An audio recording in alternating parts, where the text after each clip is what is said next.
Então, apologética é uma palavra que vem do grego apologia, cuja tradução seria defesa. Essa palavra, alguns até erroneamente atribuem a Apolo, como se fosse uma homenagem ao deus grego Apolo. E, na verdade, ela está relacionada ao contexto jurídico da Grécia Antiga, onde já haviam tribunais, né, juízes, e havia basicamente duas expressões ali que eram utilizadas. Quando um réu era acusado, o promotor, né, que seria para nós hoje o promotor, então, ele apresentava a categoria, a palavra grega, então, que significa acusação. E o réu, não havia, então, na Grécia Antiga, a noção do advogado de defesa, né? Então, o próprio réu, ele iria apresentar ali a sua defesa, a sua apologia. Então, a palavra apologia vem desse contexto jurídico. Categoria era a acusação e apologia era a defesa que esse réu fazia. Então, a apologética, basicamente, é isso. Trata-se daquelas pessoas que vão demonstrar a verdade da fé e vão defender a fé dos opositores. E dentro do ramo, então, da apologética, que é as origens da apologética, a gente já vai encontrar dentro da própria Bíblia, então, alguns autores que a gente pode dizer que eles eram apologistas ou apologetas. Paulo, talvez tenha sido aqui dentro do cânon sagrado o primeiro a ter uma postura apologética, quando o livro de Atos nos mostra ele lá na cidade de Atenas, e aí ele vai fazer ali um discurso, né, apologético, falando, buscando evidências, enfim, né, trazendo comparações ali com as religiões, com a cultura, né, buscando pontos de contato com a cultura dos atenienses, quando ele fala lá a respeito do altar ao Deus desconhecido. Então, aqui nós podemos dizer que é um dos primeiros discursos apologéticos, né, que nós temos. O próprio Pedro, também, no dia de Pentecostes, também podemos dizer que foi ali uma postura apologética, né, quando ele defendeu a fé, fazendo até comparações e trazendo as profecias do judaísmo, né, então são exemplos aí de posturas apologéticas. Mas algo que está textualmente falando, que inclusive a figurinha que eu utilizo aqui, né, esta Bíblia e essa espada, está na epístola de Judas, onde Judas, num dos seus primeiros versículos ali, deixa eu só abrir aqui a Bíblia online aqui, Judas vai utilizar aqui a expressão batalhar pela fé. Então, epístola de Judas, versículo 3, amados, procurando eu escrever-vos com toda a diligência acerca da salvação comum, tive por necessidade escrever-vos e exortar-vos a batalhar pela fé que uma vez foi dada aos santos. Então, Judas, dentro dessa pequena carta, né, desse pequeno escrito, ele vai fazer aqui uma apologia, vai fazer uma defesa da fé.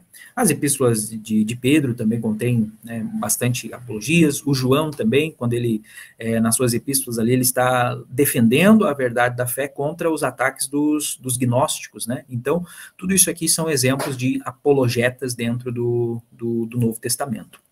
Aí, no decorrer da história da igreja, a gente vai ter a patrística, né, que são os chamados pais da igreja, Justiniano, Irineu, Orígenes, então, aqueles primeiros teólogos, vamos dizer assim, lá do século II, III, IV, V, e esses teólogos, eles estão, então, dentro de um contexto que eles precisam defender a fé e, de certa forma, apresentar a fé também para o império. Eles queriam, de alguma forma, receber ali o favor imperial.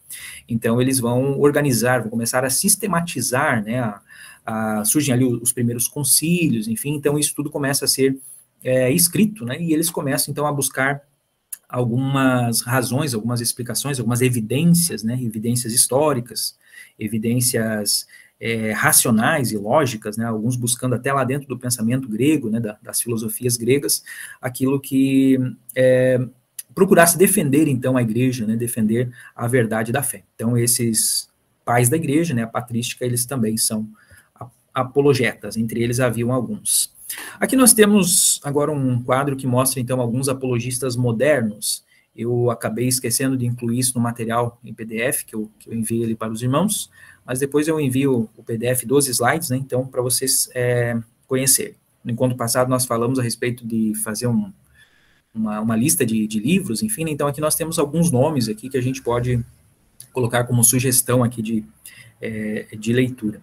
Eu vou destacar aqui apenas 2 deles, né? Todos eles aqui, muitos deles são bastante conhecidos, mas o C.S. Lewis, ele é um autor que escreve, isso é já dentro do século XX, né? Por volta do 1940, década de 40, ele começa ali a sua atuação. E ele, a princípio, ele é alguém que ele é ateu, né? Então ele é uma pessoa que vem do ateísmo, e ele vai ser influenciado pelo segundo aqui, que eu gostaria de destacar, que é o senhor Tolkien, né, o J.R.R. Tolkien, que é o que escreveu a famosa trilogia lá do Senhor dos Anéis. Então, o Tolkien escreve os seus livros, as suas obras, sem uma conotação assim apologética, sem uma motivação apologética. O Tolkien, ele era cristão, né, ele era católico, e ele vai, dentro daquele universo que ele acabou criando lá, né, do Hobbit, enfim, né, do Senhor dos Anéis, ele coloca alguns elementos que nem seriam elementos cristãos, né, ele vai, inclusive, ele chama o seu universo ali que ele criou de um universo de teologia natural, onde tem a existência de um Deus único e a existência de uma teologia natural. Estou procurando aqui, o nome do Deus é o Eru Ilúvatar. Eu, particularmente, não cheguei a ler ali todos os livros do Tolkien, mas eu vi os filmes, né? Creio que muitos de vocês também já viram os filmes. Os filmes já são bastante longos, né? Mais de 3 horas cada um.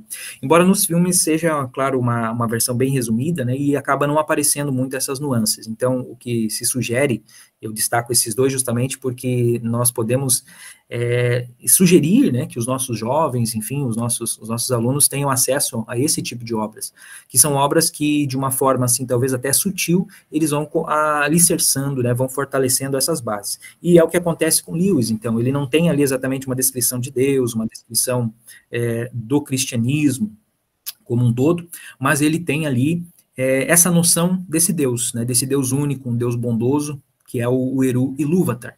Há uma descrição, inclusive, essa eu cheguei a ler, né, da formação do mundo lá de Tolkien, que envolve música, né, como se fossem anjos, né, ajudando esse Deus a criar o universo, é bem interessante. E bem poético, assim, né? E é justamente essa influência que o Lewis recebe. O Leonardo perguntou aqui se é o mesmo Lewis das Crônicas de Nárnia, né? E sim, de fato é o mesmo, né? Então a gente percebe que o Lewis, ele bebe dessa fonte de fantasia, né, do mundo de Tolkien, que, como eu disse, não era um apologista num sentido estrito, né? Mas que acabou influenciando, então, Lewis a chegar até a fé. E ali Lewis acaba se tornando, então, um cristão anglicano, se eu não me engano, e aí o Lewis, ele é um pouco mais, muito mais, na verdade, apologista, assim, literal, né, então ele vai escrever vários livros, então na década de 40 ele vai fazer uma série de entrevistas no rádio, assim, de conversas no rádio, e aí depois essas conversas vão ser transcritas num livro bem famoso dele, chamado Cristianismo Puro e Simples, que é um livro de 1954, que de certa forma sintetiza, assim, o pensamento cristão, dentro daquilo que eu mencionei antes da unidade, né? Então ele acaba dialogando ali com católicos, com anglicanos, com luteranos, presbiterianos, pegando apenas a essência, por isso que é cristianismo puro e simples. Então, se vocês quiserem aprender, né, a essência do cristianismo, assim, a ortodoxia, né, aquilo que são os pontos de unidade de todas as igrejas cristãs, esse é um ótimo livro, né, um ótimo começo, o Cristianismo Puro e Simples, do C.S. Lewis. Mas além desses livros, então, onde ele é mais teológico, ele criou essa série, então, né, que é As Crônicas de Nárnia, que também, né, por coincidência, aí, viraram filme também. E nessa série, aí, a presença do cristianismo, ela é mais efetiva, ela é mais perceptível. Inclusive, eu coloco na figurinha aqui o leão, né, porque há não sei se alguém não assistiu os filmes, também não vou dar spoiler aqui, né, mas existe um leão na história, e ele é uma figura, um símbolo ali de Jesus, né. Então, o Lewis, ele é bem mais visível, assim, essa influência do cristianismo. Então, é possível, né, nossos jovens e nós mesmos temos acesso à arte de boa qualidade, né, a bons conteúdos, mas que eles são produzidos por cristãos e têm um pano de fundo cristão, uma cosmovisão cristã. Então, eu destaco esses 2 autores. Mas todos eles aqui muito bons. Esse Don Richardson também aqui, ele tem um livro chamado Fator Melquisedeque, onde ele faz uma análise de várias culturas antigas, e em todas elas ele encontra pontos de contato com o cristianismo, com com o Deus Criador, né? Então é bem interessante esse livro também. Nesse quadro aqui, então, agora, nós temos as perspectivas apologéticas. Esse quadro, irmãos, eu me baseei aqui no livro de apoio. Então, a primeira dessas formas aqui, dessas perspectivas, é chamada de a perspectiva clássica. Eu imagino que a maioria dos apologistas assembleianos, pentecostais, eles estão aqui, entre a clássica e a evidencialista. A escola aqui pressuposicionalista, tão longo o nome que nem coube aqui no quadro. Os pressuposicionalistas, em geral, são os reformados, né? Então, presbiterianos, via de regra, acabam adotando essa posição pressuposicionalista. E a fideísta é a mais, como eu diria, poucas pessoas, assim, né, acabam assumindo ela. Então, ela acaba sendo uma certa minoria, porque ela é muito mais mística. Então, eu vou, inclusive, começar por ela. A postura, então, a perspectiva apologética fideísta, ela afirma que é impossível nós conhecermos a Deus, nós provarmos a existência de Deus, com o uso da razão. Então, ela diz que a única forma é através da fé. Então, por isso que o nome é fideísta. Então, para eles, a única coisa que nós precisamos ter é a experiência com Deus. Essa fé que vai fazer com que a gente, então, prove a essência de Deus, né, ou a existência de Deus. Então, por isso que ela é chamada aqui também de uma perspectiva intuitiva. O Martinho Lutero está citado aqui, então, como um fideísta, porque ele começa a reforma com a questão da fé, né, que o justo viverá pela fé. E dentro dos escritos dele, ele acaba indo um pouco para esse lado místico também, né.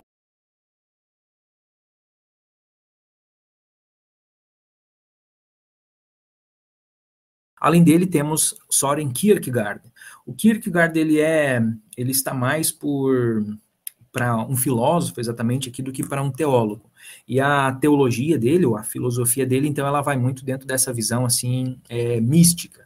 E o Karl Barth também, ele é um autor tido por muitos como liberal, embora não seja exatamente aquela teologia liberal, né, como a teologia em si define, ele talvez seria um neo-ortodoxo, não sei exatamente onde encaixar aqui a teologia do Karl Barth, mas o Barth, ele, por exemplo, não aceitava a ressurreição de Cristo como algo real. Então, ele tinha que a ressurreição foi algo simbólico, né, algo que talvez assim seria um desejo inconsciente dos discípulos. Então, Jesus morreu, mas para os discípulos, como Jesus foi para o céu, né, embora não tendo ressuscitado, mas para os discípulos ele estava presente, talvez através do Espírito Santo, né, como alguém, então, que tivesse ressuscitado e estava ali. Então, o Karl Barth é um pouco estranho, assim, muitas das visões dele, né, e ele, então, defende essa apologética fideísta, onde ele diz que o que vai fazer com que a gente, de fato, conheça a Deus e defenda a existência de Deus é através da experiência. Os pressuposicionalistas, então, também são chamados de dogmáticos, eles defendem muito, eles usam muito a palavra cosmovisão.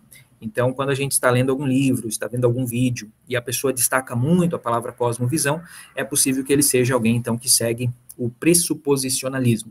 Nessa perspectiva apologética, entre os defensores está o João Calvino, né, o fundador aí do calvinismo, Cornelius Van Til e Gordon Clark, que também são calvinistas. Nessa perspectiva, eles até aceitam as evidências históricas, as evidências racionais e lógicas, mas eles dizem que essas evidências sozinhas, elas não conseguem nos levar a provar a existência de Deus. Então, para eles é preciso que a gente defina antes que Deus existe, como diz o texto de Romanos, né? Então, eu preciso já olhar para o mundo através dos óculos da crença, dos óculos da existência de Deus. E a partir dali eu consigo, então, encontrar essas provas, digamos assim, da existência de Deus.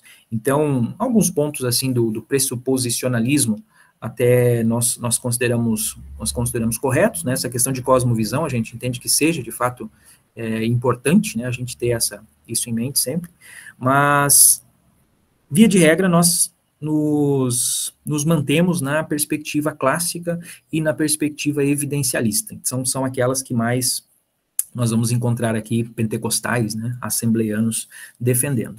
A evidencialista, como o próprio nome já diz, ela parte de buscar evidências. Então, podem ser evidências históricas, podem ser evidências arqueológicas, podem ser evidências proféticas, Então, muitos apologistas evidencialistas, eles pegam as profecias, como, por exemplo, as profecias de Daniel, quando Daniel ali, ele preveu os reinos, né, que viriam depois, e aquilo se cumpriu perfeitamente, né? Então, eles usam isso como uma evidência, então, né, da veracidade da Bíblia, da existência de Deus e tudo mais. O próprio Jesus, quando previu a destruição do templo, o cerco de Jerusalém, enfim, e acabou se cumprindo no ano 70 depois de Cristo, então ali mais uma evidência, né, que os evidencialistas colocariam. A perspectiva clássica ela é muito parecida com a evidencialista, porque ela também utiliza esse tipo de evidência, de prova, mas há uma diferença. A perspectiva apologética clássica, ela parte do racional.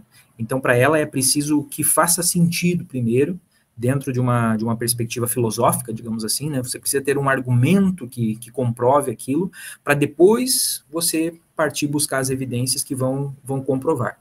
Já o evidencialista, ele não dá essa importância para a racionalidade, ele dá mais importância para as evidências em si. Então, o conjunto de evidências é que vai provar a existência de Deus. Já o clássico, né, o racional, ele vai dizer que primeiro tem que haver essa aceitação racional, lógica, e depois a gente busca as evidências para, de fato, comprovar. Há uma crítica aqui que se faz, o que eu posso dizer, assim, que a posição, inclusive, que vai ser defendida pelo autor da revista, né, é que todas essas perspectivas, elas, digamos assim, têm pontos positivos, né? Então todas elas podem ser utilizadas. Mas uma crítica que se costuma fazer aqui aos fideístas, né, que dizem que a gente não deveria utilizar a razão, é um texto que está lá em Mateus, capítulo 22, onde o próprio Jesus, ele afirma que nós devemos amar a Deus com todo o nosso coração, com todo o nosso entendimento. Então, todo coração, toda a tua alma e todo entendimento. Então, quando fala de entendimento aqui, os apologistas clássicos e evidencialistas entendem que Jesus está dizendo que nós devemos, sim, usar a razão para buscar a Deus.